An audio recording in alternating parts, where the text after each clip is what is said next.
नमस्कार। राति 8 बजेको जनता समाचारमा स्वागत छ। म मदन खाती। म अनिस्मा बस्नेत। सबैभन्दा पहिले प्रमुख समाचार। प्रधान न्यायाधीश जबरालाई पदच्युत गर्नुपर्ने नेपाल बार अध्यक्ष श्रेष्ठको भनाई। जबराले न्यायमा विचलन ल्याई न्याय प्रशासनलाई बर्बाद बनाएको आरोप। न्यायालयमा देखिएको समस्याले शक्ति पृथकीकरणको सिद्धान्त खलबलिएको एकीकृत समाजवादीको निष्कर्ष। सत्ता गठबन्धनले छिट्टै साझा धारणा बनाउने। कांग्रेस सभापति देउवाको संयोजकत्वमा 14औं महाधिवेशन मूल तयारी समिति गठन। नीति तथा कार्यक्रमका लागि छुट्टै महाधिवेशन गर्ने निर्णय। प्रदूषण बढ्दै गएपछि 1 हप्ताका लागि विद्यालय बन्द गर्ने दिल्ली सरकारको निर्णय। सरकारी कर्मचारीलाई पनि घरबाटै काम गर्न निर्देशन। र उपमेयर कप राष्ट्रिय महिला लीग छनौट प्रतियोगिताको उपाधि धनगढीलाई पेनाल्टी सुटआउटमा ललितपुर पराजित।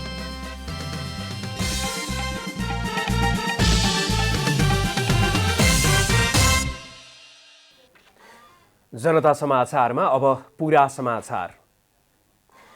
न्यायको धरोहर मानिने सर्वोच्च अदालत प्रवेशमा प्रधान न्यायाधीशलाई अवरोध गरेको सायदै देख्न र सुन्न पाइन्छ। नागरिकको न्यायका लागि वकालत गर्ने वकिलहरू हिजो आज हातमा कालो पट्टी सहित जिन्दाबाद र मुर्दाबादको नारा लगाउँदै आएका छन्। प्रधान न्यायाधीश चौलेन्द्र शमशेर जबरामाथि भ्रष्टाचारी र बिचौलियाको नाइके जस्ता गम्भीर आरोप लगाउँदै कानुन व्यवसायीहरू जबराको राजीनामाको मागसहित आन्दोलनरत छन्। शुक्रबार प्रधान न्यायाधीश जबरालाई अदालत प्रवेशमा अवरोध गरेका कानुन व्यवसायीहरूले आइतबार पनि अवरोधलाई जारी राखे। तर प्रधान न्यायाधीश जबराले वैकल्पिक बाटोबाट कार्यालय प्रवेश गर्नुभयो। सर्वोच्च अदालतको मूल गेटभित्र कानुन व्यवसायीहरूले धरना जारी राखेका बेला गेट बाहिर भने प्रधान न्यायाधीश जबराको पक्षमा केही युवाहरूले प्रदर्शन समेत गरेका थिए। आन्दोलनरत कानुन व्यवसायीहरूले प्रधान न्यायाधीशको राजीनामाले मात्र नहुने भन्दै प्रधान न्यायाधीश जबरासहित निश्चित व्यक्तिहरूको सम्पत्ति छानबिन हुनुपर्नेमा जोड दिएका छन्।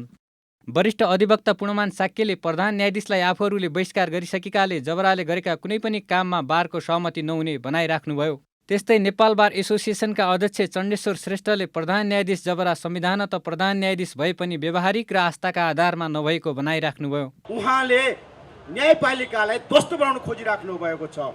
त्यसकारणले गर्दाखेरि उहाँ न्यायपालिकाको प्रधान न्यायाधीशको रूपमा रहनु भएको छैन। वैधानिक रूपमा प्रधान न्यायाधीश हुनुभएको छ अहिलेसम्म, तर प्र्याक्टिकल्ली उहाँ प्रधान न्यायाधीशको रूपमा रहनु भएको छैन। अधिवक्ता मेघराज पोखरेलले संसद विघटनको मुद्दामा समेत प्रधान न्यायाधीश जबराले राजनैतिक दलहरूसँग सौदाबाजी गर्दै न्यायको खरिद बिक्री गरेको आरोप लगाउनुभयो। त्यस्तै वरिष्ठ अधिवक्ता सतीकृष्ण खरेलले विभिन्न राजनैतिक परिवर्तनका लागि बारले खेलेको भूमिका महत्त्वपूर्ण रहेको स्मरण गराउँदै राजनैतिक दलहरूको ध्यान आकर्षण गराउनुभयो। आजसम्म म उहाँहरूलाई याद गराउन चाहन्छु, 2046 सालमा होस् या 2063 सालमा होस्, बार एसोसिएसनले यो व्यवस्था अब चाहिँदैन भनेर सडकमा निस्केको 1 हप्ताभित्र राजनैतिक सत्ता र परिणाम तपाईँको परिवर्तन भएको छ। त्यसैले बार भनेको यहाँ उभिएको वकिल मात्र होइन, जनताको नाडी छाम्ने स्पन्दन भएका व्यक्तिहरू हुन्। बारका महासचिव लीलामौडी पौडेलले प्रधान न्यायाधीश जबरालाई पदच्युत गर्नुपर्ने धारणा राख्नुभयो। प्रधान न्यायाधीश जबरा प्रधान न्यायाधीशको पदमा बस्न लायक नभएको भन्दै वरिष्ठ अधिवक्ता बर्दीबहादुर कार्कीले प्रधान न्यायाधीश जबराले पदको मात्र नभई सम्पूर्ण नेपालीको अपमान गरेको बताउनुभयो। आफूमाथि लागेका गम्भीर आरोपहरूको निष्पक्ष छानबिनका लागि पनि प्रधान न्यायाधीश जबराको राजीनामा अनिवार्य भएको अधिवक्ता गोविन्द बन्दीको भनाइ छ। प्रधान न्यायाधीशको राजीनामा प्रथम शर्त बनेको छ। किन? कारण के छ भन्दाखेरि प्रधान न्यायाधीश विरुद्ध गम्भीर आरोपहरू लागेका छन्। उहाँ विरुद्ध लागेका केही गम्भीर आरोपहरू अनुसन्धान हुन, छानबिन हुन र ती आरोपहरू सत्य भएको अवस्थामा तत्त कानुन अनुसार कारबाहीको लागि अगाडि बढ्नुपर्ने स्थिति देखिएको छ। प्रधान न्यायाधीश जबराले निकास नदिएमा श्वेतपत्र जारी गर्ने तयारीमा सर्वोच्च अदालतका न्यायाधीशहरू छन्। लामो समयसम्म न्यायालयको सेवा प्रभावित हुँदा नागरिकहरू आफ्नो न्याय पाउने हकबाट समेत वञ्चित भएका छन्। न्यायालयमा देखिएको सङ्कट समाधानका लागि सरकारले पनि मध्यस्थकर्ताको भूमिका निर्वाह गर्न आवश्यक देखिन्छ। क्यामेरामा जेपी श्रेष्ठका साथ महेश कठायत, काठमाडौँ।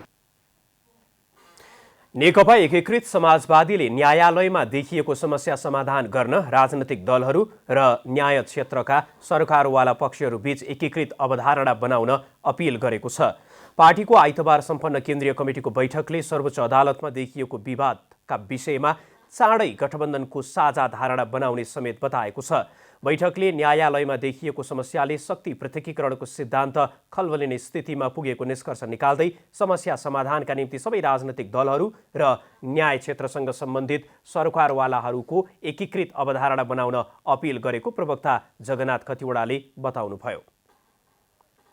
कालापानी र लिम्पियाधुरा क्षेत्रमा जनगणनाको कुरा अवरोधमा भइरहेको हुनाले सरकारले तत्काल यसको व्यवस्था गर्न र जनगणनाको व्यवस्था गर्न पनि यो बैठक माग गर्दछ। अल्पविकसित तथा हिमाली राष्ट्र नेपाललाई जलवायु परिवर्तनले पार्ने असर न्यूनीकरण गर्न र तदनुरूप अनुकूल गर्नका लागि जलवायु न्याय क्लाइमेट जस्टिसको सिद्धान्त अंगीकार गर्न यो बैठक जोडदार माग गर्दछ।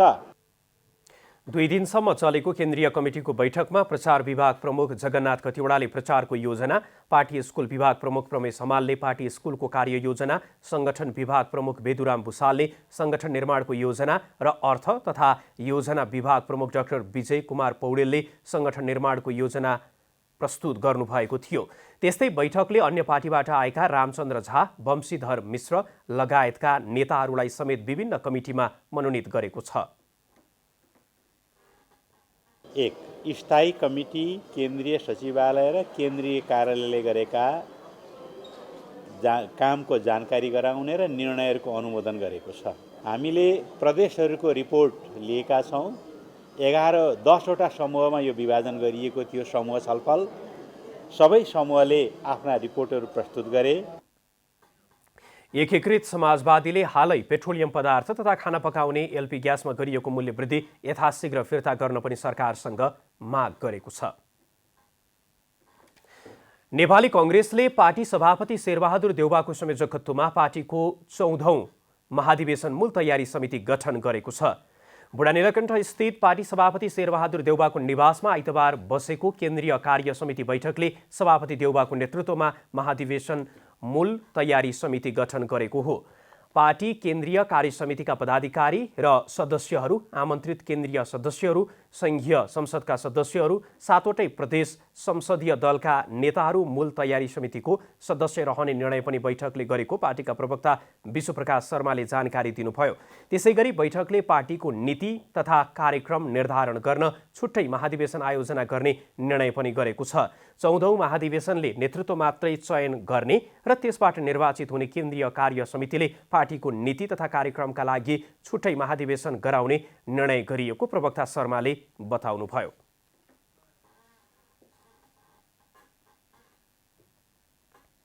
चौधौं महाधिवेशनतर्फ अघि बढ्दै गर्दा 14औं महाधिवेशनलाई नेतृत्व चयनको अधिवेशनको रूपमा लिएर जाने र त्यस पछाडि महाधिवेशनले अधिकार प्रत्यायोजन गरेर नयाँ आउने केन्द्रीय कार्य समितिले नीति र कार्यक्रमको सन्दर्भमा अर्को अधिवेशन निश्चित समय केन्द्रीय कार्य समितिले महाधिवेशन मार्फत तय गरे बमोजिम त्यसबाट नीति र कार्यक्रमको विषयलाई निर्धारण गरेर जाने हामीले तय गरेका छौँ। त्यसैगरी नेपाली कांग्रेसले 7वटै प्रदेश अधिवेशनहरू सम्पन्न गर्नका लागि पार्टीका नेताहरूलाई जिम्मेवारी तोकेको छ। जसअनुसार प्रदेश 1 मा प्रदेश अधिवेशन सम्पन्न गर्नका लागि पार्टीका नेता कृष्ण प्रसाद सिटौलालाई संयोजकको जिम्मेवारी दिइएको छ भने अधिवेशन विराटनगरमा आयोजना हुनेछ। प्रवक्ता शर्माका अनुसार प्रदेश 2 को अधिवेशन जनकपुरमा हुनेछ र त्यसको संयोजकको जिम्मेवारी केन्द्रीय सदस्य रमेश रिजाललाई दिइएको छ। बागमती प्रदेशको संयोजक पार्टीका पूर्व महामन्त्री प्रकाशमान सिंह र स्थान हेटौडा तोकिएको छ। गण्डकी प्रदेशको प्रदेश अधिवेशनका लागि संयोजकमा पार्टीका पूर्व उपसभापति गोपालमान श्रेष्ठ र स्थान पोखरा तोकिएको छ। लुम्बिनी प्रदेशको संयोजक बालकृष्ण खाँड र स्थान बुटवल, कर्णाली प्रदेशको अधिवेशन सम्पन्न गराउनका लागि केन्द्रीय सदस्य जीवनबहादुर शाही संयोजक र स्थान सुर्खेत तोकिएको छ। सुदूरपश्चिम प्रदेशको अधिवेशन सम्पन्न गराउनका लागि दिलेन्द्र प्रसाद बडुलाई संयोजक तोकिएको छ र स्थान धनगढी तय भएको छ। प्रधानमन्त्री शेरबहादुर देउवाले नेपाली पौरख र नेपाली गौरवभित्र लुकेर बसेका सम्पदाहरूको खोजी र प्रकाशन आजको आवश्यकता भएको बताउनु भएको छ। आइतबार नेपाल प्रज्ञा प्रतिष्ठान प्रज्ञा सभाको 36औं बैठक समुद्घाटन कार्यक्रममा प्रधानमन्त्री देउवाले नेपाली पौरख र नेपाली गौरवभित्र लुकेर बसेका सम्पदाहरूको खोजी र प्रकाशन आजको प्रमुख आवश्यकता भएको बताउनु भएको हो। उहाँले आगामी दिनमा प्रतिष्ठानले प्राज्ञिक अध्ययन अनुसन्धानबाट नेपालको विविध भाषाभाषी जाति समुदायका मौलिक संस्कृति कलाहरूलाई समेटेर उनीहरूको संरक्षण, सम्वर्धन, उन्नतिका क्षेत्रमा थप प्रयास गर्ने विश्वास व्यक्त गर्नुभयो। अनुसन्धानबाट नेपालको विविध भाषाभाषी जाति समुदायका मौलिक संस्कृति कला साहित्यलाई समेटी उनीहरूको संरक्षण, सम्वर्धन र उन्नयनका क्षेत्रमा थप प्रयास गरिरहनेछ भन्ने मैले विश्वास लिएको छु। प्रधानमन्त्री देउवाले नेपाल प्रज्ञा प्रतिष्ठानले नेपालको भाषा, साहित्य, संस्कृतिलाई विश्व सामु चिनाउनु पर्ने बताउनु भएको छ। उहाँले देश भौतिक रूपमा जति नै सम्पन्न भए पनि देशको सांस्कृतिक पक्ष कमजोर भएमा अपेक्षित सफलता हात पार्न नसक्ने बताउनुभयो। प्रधानमन्त्री देउवाले नेपाल प्रज्ञा प्रतिष्ठानले भाषा, साहित्य, संस्कृति, दर्शन शास्त्र लगायतका विषयहरूमा केन्द्रित रहेर अध्ययन, अनुसन्धान, गोष्ठी, सम्मेलन, कार्यशाला, प्रकाशनका माध्यमबाट राष्ट्रियताको लागि र राष्ट्रिय आकांक्षा परिपूर्तिका लागि ऐतिहासिक काम गरिरहेको बताउनुभयो। संस्कृति, पर्यटन तथा नागरिक उड्डयन मन्त्री प्रेम बहादुर आलेले आन्तरिक र बाह्य विमानस्थलमा सटल बस सेवा सञ्चालन गर्ने बताउनु भएको छ। आइतबार नेपाल प्रज्ञा प्रतिष्ठान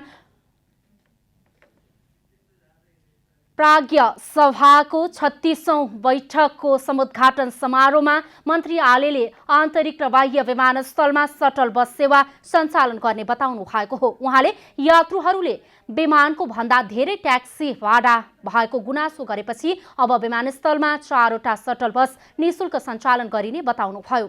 मन्त्री आलेले मजदुरहरूको लागि विमानस्थलमा विश्राम घरको निर्माण गर्न निर्देशन दिएको पनि बताउनु भएको छ।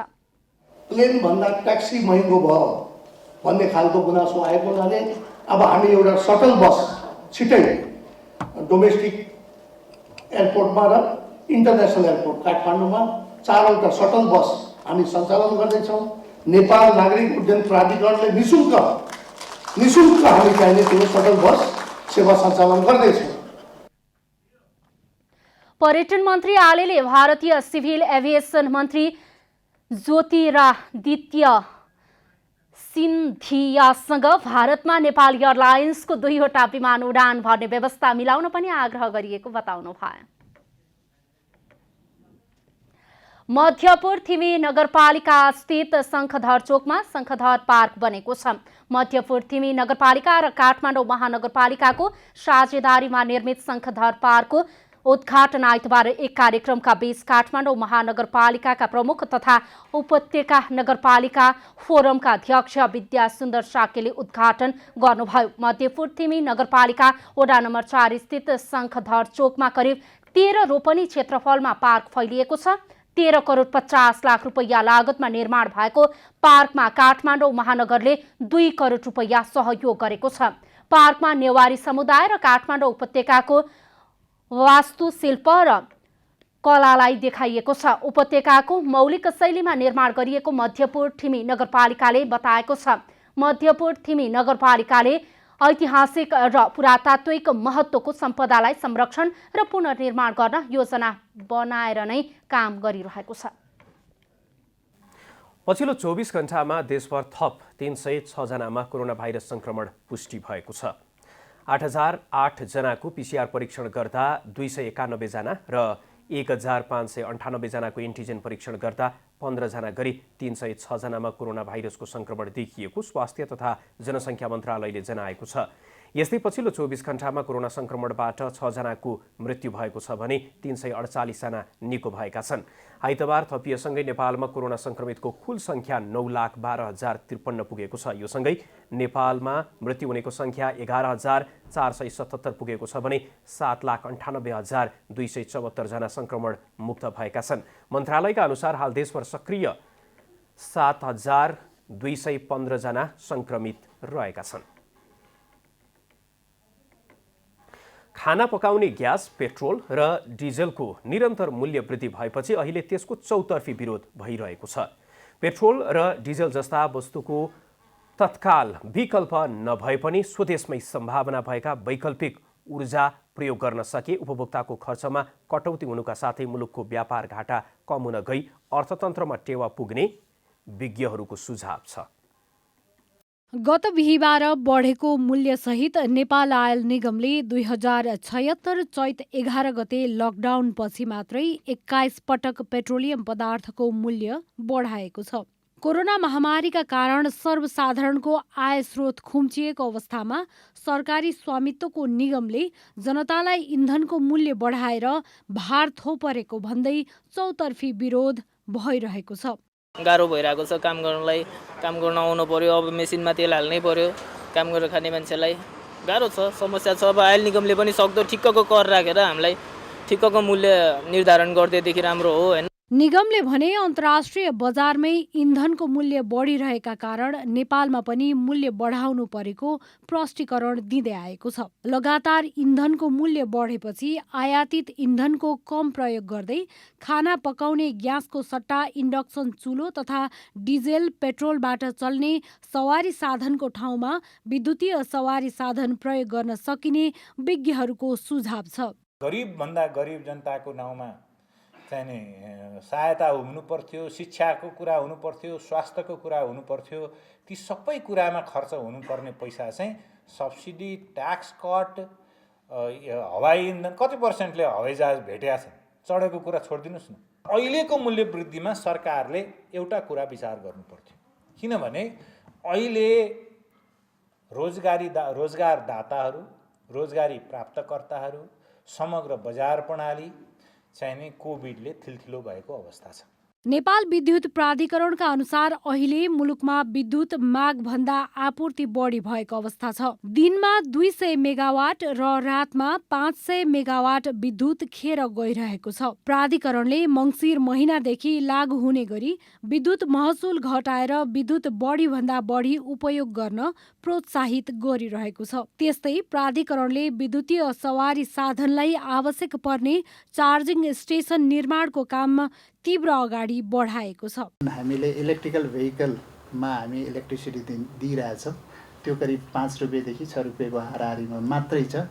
त्यो भनेको पर किलोमिटर 50 पैसा पनि नपर्दो रहेछ। हामीले टेस्टेड पनि गऱ्यौँ, पर 1 किलोमिटर चाहिँ गुड्दाखेरि 50 पैसा 60 पैसाको हाराहारीमा मात्रै पर्दो रहेछ। त्यो भनेको एकदमै सस्तो हो। जबकि यो पेट्रोल र डिजेलको भेहिकल चलायो भने 10-12 रुपियाँ पर किलोमिटर पर्छ। नेपालमा हाल वार्षिक 3.25 खर्ब बराबरको इन्धन आयात हुने गरेको छ। स्वदेशमा खेर गइरहेको विद्युतीय ऊर्जालाई सदुपयोग गर्न सके इन्धनका नाममा वार्षिक रूपमा बाहिरिने खरबौं रकमलाई केही कम गर्न सकिने निश्चित छ। क्यामेरामा शैलेन्द्र गोविन्द अमात्य र प्रदीपमान सिंहका साथमा रूपा घिमिरे, काठमाडौँ। डडेलधुरामा विमानस्थल निर्माण हुने भनेर लामो समयदेखि चर्चा चलिरहेको थियो। सधैँ चर्चामै सीमित रहेको डडेलधुरामा विमानस्थल बनाउन सर्वे सुरु भएपछि स्थानीय खुसी भएका छन्। डडेलधुरामा विमानस्थल बनाउन सर्वे सुरु भएको छ। गत वर्ष संस्कृति, पर्यटन तथा नागरिक उड्डयन मन्त्रालयले पठाएको टोलीले अझै मेरो गाउँपालिका 1 पुइलेकमा विमानस्थल निर्माणका लागि उपयुक्त रहेको निष्कर्ष निकालेको थियो। सोही अनुसार गत मङ्गलबारदेखि सर्वे सुरु भएको छ। विमानस्थल निर्माणका लागि सर्वे सुरु भएपछि स्थानीय हर्षित भएका छन्।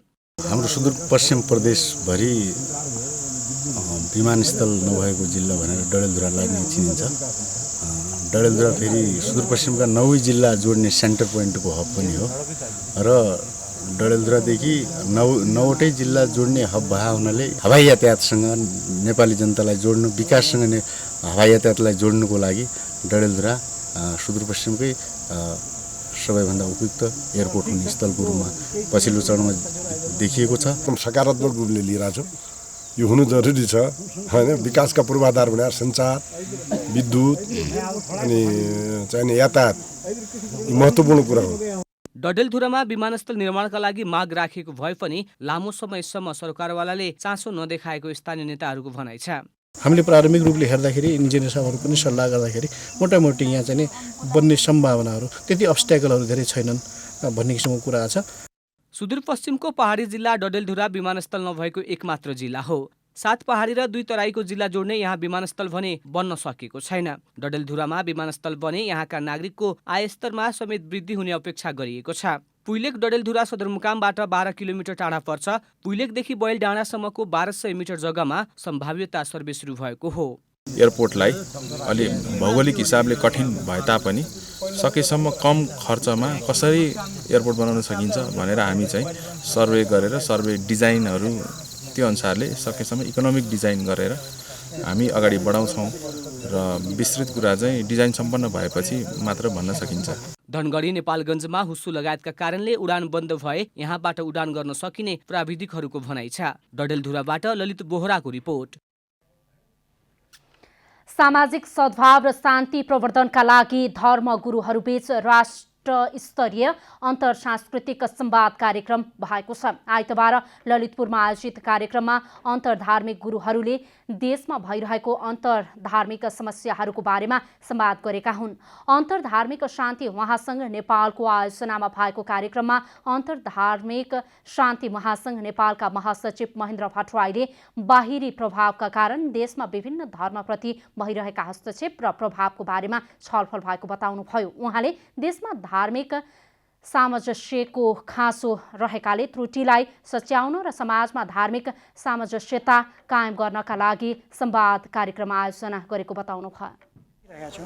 हिजोको हामीले जनकपुर धनुषाको कुराहरू सुन्यौँ, भैरवाको कुरा सुनेका छौँ, नेपालगञ्जका कुरा सुनेका छौँ। यी सबै कुराहरू हुँदाखेरि चाहिँ यो बाहिरी प्रभावले जुन हाम्रो धार्मिक सामञ्जस्य र एकअर्काप्रतिको सद्भाव र आदर सम्मान जुनमा अलिकति कता कता हस्तक्षेप र दखल भएको बुझिन्छ। कार्यक्रममा सहजकर्ता डाक्टर शोभा कर बुढाथोकीले समाजलाई सही दिशातर्फ लैजानका लागि कार्यक्रम आयोजना गरेको बताउनुभयो। उहाँले अन्तर्धार्मिक समुदायका बीचमा अवांछित तत्त्वहरू सक्रिय भएको भन्दै त्यसतर्फ सचेत गराउने कार्यक्रमको लक्ष्य भएको बताउनुभयो।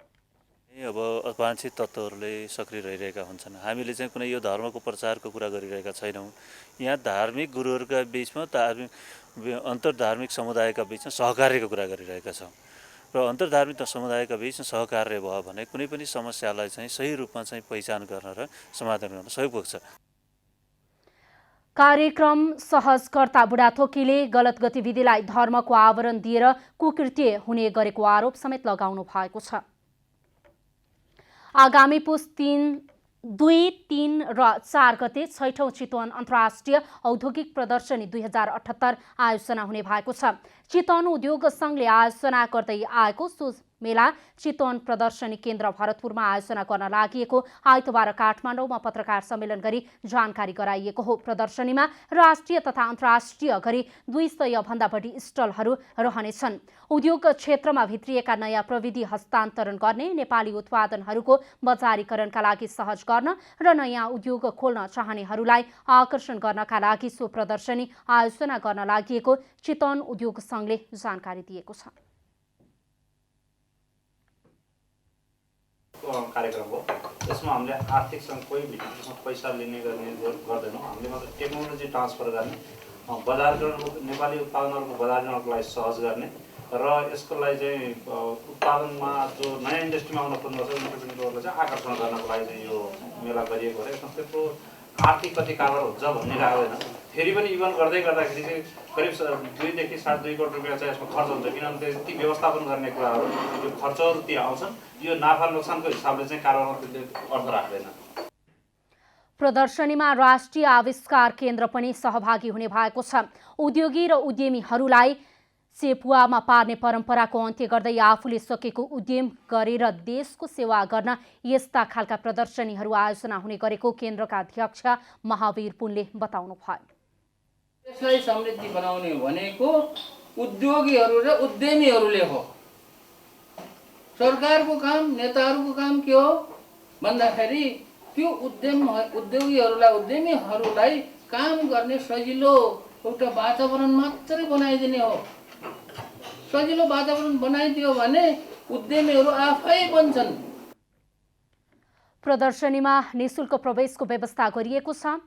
लघु, घरेलु तथा साना उद्योगहरूलाई सहज र किफायती बनाउन मद्दत पुर्याउने ससाना औजार मेसिनदेखि ठूला उद्योगका अत्याधुनिक यन्त्र उपकरणहरू र पूर्वाधार निर्माणमा प्रयोग हुने यन्त्र उपकरणहरू पनि प्रदर्शनीमा राखिनेछ। त्यसैगरी राष्ट्रिय आविष्कार केन्द्रले आविष्कार गरेको उपकरणहरू पनि प्रदर्शनीमा राखिने चितवन उद्योग संघले जानकारी दिएको छ। प्रदर्शनीमा उत्कृष्ट हुने लघु घरेलु तथा साना उद्यमीहरूलाई पुरस्कारसहित सम्मान गरिनेछ। संविधान सभा अध्यक्ष सुभाष चन्द्र नेवाङले सरकारले देशलाई विकासको दिशा दिन नसकेको आरोप लगाउनु भएको छ। झापाको बिर्ता मोडमा सहारा नेपाल साकोसको 25औं वार्षिक साधारण सभालाई सम्बोधन गर्दै अध्यक्ष नेवाङले वर्तमान सरकारले सिन्कोसम्म पनि बाँच्न नसकेको बताउनुभयो। सरकारले संसदलाई दिशा दिन नसकेको उहाँको भनाइरहेको छ। समाजलाई सम्पन्नतातर्फ उन्मुख गराउन सहकारीको ठूलो योगदान रहेको प्रश्न पार्नुभयो।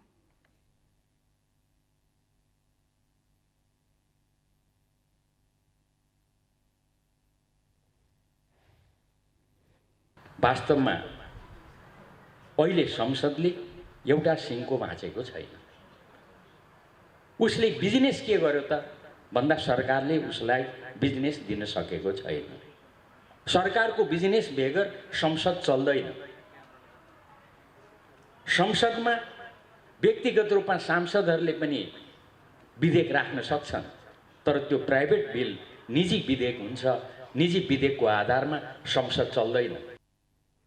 अध्यक्ष नेवाङले सहकारी संस्था समृद्ध राष्ट्र निर्माणको महत्त्वपूर्ण हिस्सा भएको बताउनु भएको छ। उहाँले आफू पनि विभिन्न माध्यमबाट सहकारी आन्दोलनमा जोडिएको बताउनुभयो। कार्यक्रममा सहकारी क्षेत्रमा योगदान पुर्याउनुहुने केशव बडाललाई नगद 1 लाख सहित सम्मान गरिएको थियो। अब आर्थिक समाचार। आर्थिक समाचारका साथमा हुलास भए अरू किन खोज्ने।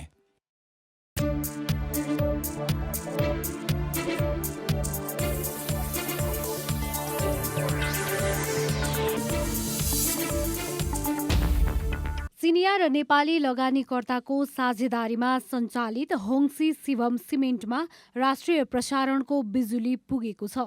नेपाल विद्युत प्राधिकरणले बर्दघाटमा रहेको सब स्टेशनबाट बर्दघाट सर्दी 132 केभी प्रसारण लाइन मार्फत उद्योगलाई शनिबारबाट विद्युत आपूर्ति दिएको हो। प्रसारण लाइन तथा सब स्टेशन शनिबार राति 9 बजे चार्ज गरी उद्योगलाई विद्युत आपूर्ति दिइएको हो। उद्योगलाई 132 केभी प्रसारण लाइन मार्फत सिधै विद्युत दिइएको हो। यसका लागि उद्योगले आफ्नो परिसरमा 31.5 MVA क्षमताको ट्रान्सफर्मर जडान गरी विद्युत आपूर्ति लिएको छ। होङसीले 30 मेगावाट विद्युत खपत गर्नेछ। उत्पादन क्षमता थप गर्न लागेको उद्योगलाई थप 50 मेगावाट विद्युत चाहिनेछ। नियामक निकाय नेपाल दूरसञ्चार प्राधिकरणको नेतृत्वले स्पष्ट नीति र अडान लिन नसक्दा 5G परीक्षण समयमै नहुने भएको छ। प्राधिकरणले यही पुस मसान्तसम्म पहिलो चरणको परीक्षण सुरु गर्ने योजना सार्वजनिक गरेको थियो। कार्तिक महिनाको अन्तिम साता आइपुग्दा समेत 5G परीक्षणको लागि आवश्यक पूर्वाधारमा कुनै पनि काम हुन सकेको छैन। अहिलेसम्म कुन फ्रिक्वेन्सी प्रयोग गर्ने भन्नेमा समेत अन्योल नै छ। साथै परीक्षणका लागि आवश्यक पर्ने रेडियो फ्रिक्वेन्सी उपकरण आयातको लागि समेत कुनै प्रक्रिया अगाडि बढाइएको छैन। परीक्षण सुरु गर्ने महिना दिन अघिसम्म कुनै काम नभएकाले प्राधिकरणले समयमै परीक्षण सुरु नगर्ने पक्का जस्तो भएको हो।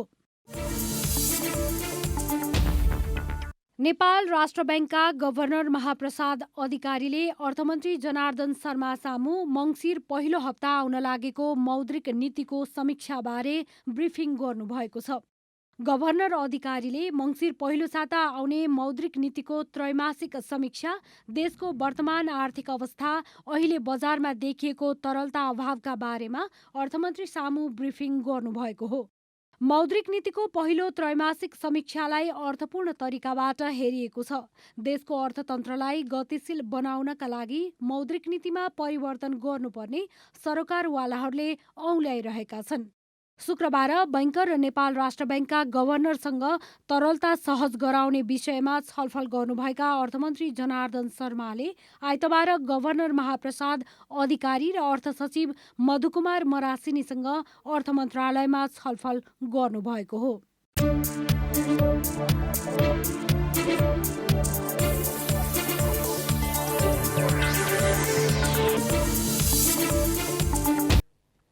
अब खेलकुद समाचार।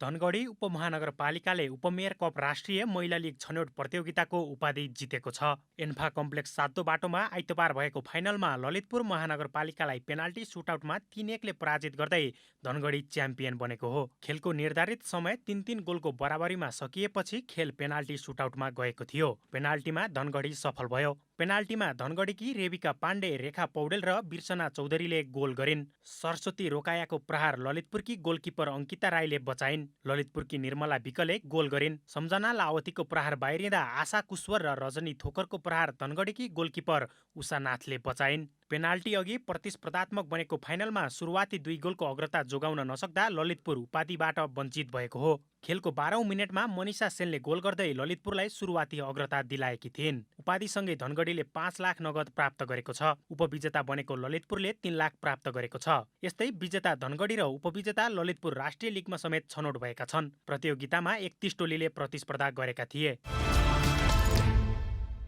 बङ्गलादेशको ढाकामा आयोजना हुने एसियन सेन्ट्रल जोन पुरुष तथा महिला भलिबल प्रतियोगिताका लागि आजबाट महिला भलिबल टोलीले अभ्यास सुरु गरेको छ। त्रिपुरेश्वर स्थित राष्ट्रिय खेलकुद परिषदको कबड हलमा आइतबार पहिलो दिन महिला टोलीले सामान्य अभ्यास गर्दै प्रतियोगिताका लागि प्रशिक्षण आरम्भ गरेको हो। बङ्गलादेशको ढाकामा आयोजना हुने प्रतियोगिता आगामी डिसेम्बर 21 देखि 29 सम्म आयोजना हुने तालिका रहेको छ। 20 खेलाडी समावेश गरी अभ्यास थालिएको हो। नेपाल भलिबल सङ्घको बिहिबार बसेको कार्यसमितिको बैठकले महिला टिमको प्रशिक्षण सुरु गर्ने योजना अनुसार प्रशिक्षण थालेको हो। प्रतियोगिताका तयारीका लागि यसअघि एसियन च्याम्पियनसिपका लागि छनौट भएका 17 खेलाडी सहित नेपाल पुलिसका 3 खेलाडीलाई समावेश गरिएको छ। नेपाल प्रहरीको आन्तरिक प्रशिक्षणमा रहेका पुलिसका खेलाडीद्वय कामना विष्ट, पुनम चन्द र शान्ति कला तामाङ थपिएका छन्। एसियन च्याम्पियनसिपका लागि दोस्रो चरणमा 18 खेलाडी प्रशिक्षणमा रहे पनि चोटका कारण रिया कुवर टोलीबाट बाहिर छिन्। यसअघि 2019मा बङ्गलादेशमै भएको सेन्ट्रल जोनमा नेपालले सबै खेलमा स्पष्ट जित निकाल्दै उपाधि घरभित्राउन सफल भएको थियो। 2020मा आयोजना भइसक्नुपर्ने प्रतियोगिता विश्वभर फैलिएको कोरोना महामारीको कारण तय भएको तालिकामा आयोजना हुन सकेको थिएन। महिला टोलीले अभ्यास थाले पनि पुरुष टोलीले कहिलेबाट अभ्यास थाल्ने अझै टुङ्गो लागेको छैन। यद्यपि पुरुष टोलीलाई प्रशिक्षण दिन नेदरल्यान्ड्सका प्रशिक्षक हान एबिङ नेपाल आइसकेका छन्।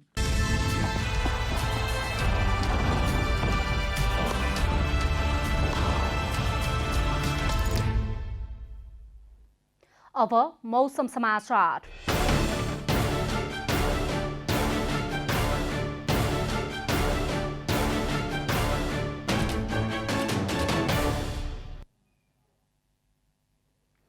आज राति देशका पहाडी भूभागमा मौसम आंशिक बदली तथा बाँकी भूभागमा मौसम सामान्यतया सफा रहनेछ।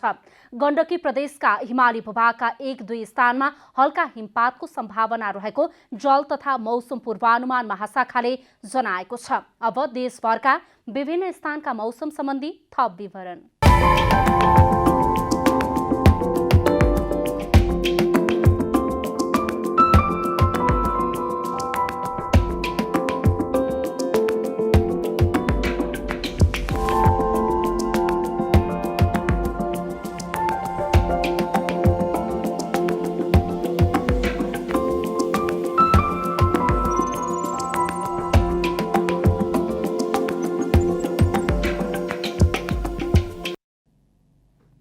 अन्त्यमा आजको डायरी। न्यायको धरोहर मानिने सर्वोच्च अदालत प्रवेशमा प्रधान न्यायाधीशलाई अवरोध गरेकै सायदै देख्न र सुन्न पाइने गरेको छ। तर नागरिकको न्यायका लागि वकालत गर्ने वकिलहरू हिजो आज हातमा कालोपट्टी सहित जिन्दाबाद र मुर्दाबादको नारा लगाउँदै हिँडेका छन्। नेकपा एकीकृत समाजवादीले न्यायालयमा देखिएको समस्या समाधान गर्न राजनीतिक दलहरू र न्याय क्षेत्रका सरकारवाला पक्षबीच एकीकृत अवधारणा बनाउन अपिल गरेको छ। पार्टीको आइतबार सम्पन्न केन्द्रीय कमिटिको बैठकले सर्वोच्च अदालतमा देखिएको विवाद विषयमा चाँडै गठबन्धनको साझा धारणा बनाउने बताएको छ। एकीकृत समाजवादीले हालै पेट्रोलियम पदार्थ तथा खाना पकाउने एलपी ग्यासमा गरिएको मूल्य वृद्धि यथाशीघ्र फिर्ता गर्न पनि सरकारसँग माग गरेको छ। नेपाल राष्ट्र बैंकका गभर्नर महाप्रसाद अधिकारीले अर्थमन्त्री जनार्दन शर्मा सामु मङ्सिर पहिलो हप्ता आउने मौद्रिक नीतिको समीक्षाबारे ब्रिफिङ गर्नुभएको छ। गभर्नर अधिकारीले मङ्सिर पहिलो साता आउने मौद्रिक नीतिको समीक्षा, देशको वर्तमान आर्थिक अवस्था, अहिले बजारमा देखिएको तरलता अभावका बारेमा अर्थमन्त्री सामु ब्रिफिङ गर्नुभएको हो। मौद्रिक नीतिको पहिलो त्रैमासिक समीक्षालाई अर्थपूर्ण तरिकाबाट हेरिएको छ। प्रदूषण बढ्दै गएपछि दिल्ली सरकारले एक हप्ताका लागि विद्यालय बन्द गर्ने निर्णय गरेको छ। दिल्लीका मुख्यमन्त्री अरविन्द केजरीवालले आगामी सोमबारदेखि एक हप्ताका लागि विद्यालय बन्द गर्ने घोषणा गर्नुभएको हो। यो अवधिमा अनलाइन कक्षा सञ्चालन गरिने उहाँले बताउनु भएको छ। त्यस्तै सरकारी कर्मचारीलाई पनि घरबाटै काम गर्न निर्देशन दिइएको छ। धनगढी उपमहानगरपालिकाले उपमेयर कप राष्ट्रिय महिला लीग छनौट प्रतियोगिताको उपाधि जितेको छ। एन्फा कम्प्लेक्स सातोबाटोमा आइतबार भएको फाइनलमा ललितपुर महानगरपालिकालाई पेनाल्टी सुटआउटमा 3-1 ले पराजित गर्दै धनगढी च्याम्पियन बनेको हो। खेलको 12औं मिनेटमा मनिषा सेनले गोल गर्दै ललितपुरलाई सुरुवाती अग्रता दिलाएकी थिइन्।